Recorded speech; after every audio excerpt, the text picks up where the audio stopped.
जय श्री कृष्णा दोस्तों। आज है अश्विन मास की पापांकुशा एकादशी, जिसकी व्रत कथा इस प्रकार है। श्री युधिष्ठिर जी ने पूछा, मधुसूदन, अब कृपा करके यह बताइए कि अश्विन के शुक्ल पक्ष में किस नाम की एकादशी होती है। भगवान श्री कृष्ण बोले, राजन, अश्विन के शुक्ल पक्ष में जो एकादशी होती है वह पापांकुशा एकादशी के नाम से विख्यात है।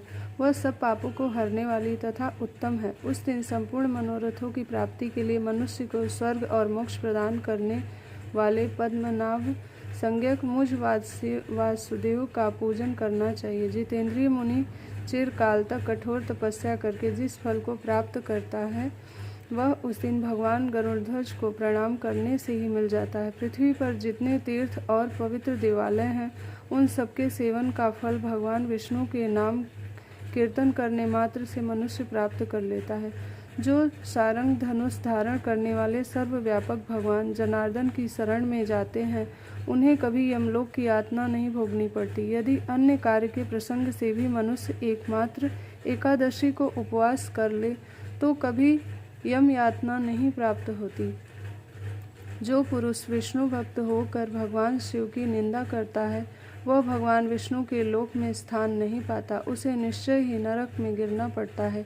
इसी प्रकार यदि कोई शैव या पाशुपत होकर भगवान विष्णु की निंदा करता है तो वह घोर रौरव नरक में डालकर तब तक पकाया जाता है जब तक कि 14 इंद्रों की आयु पूरी नहीं हो जाती।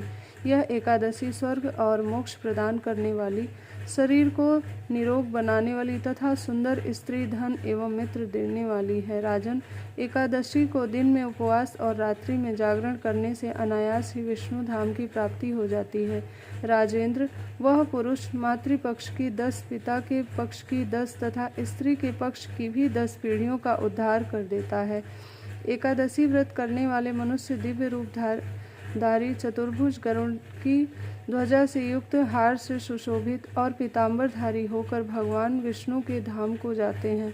अश्विन के शुक्ल पक्ष में पापांकुशा का व्रत करने मात्र से ही मानव सब पापों से मुक्त हो श्री हरि के लोक में जाता है।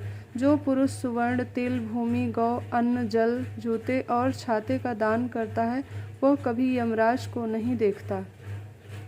हे राजन, दरिद्र पुरुष को चाहिए कि वह यथाशक्ति स्नान, दान आदि क्रिया करके अपने प्रत्येक दिन को सफल बनावे।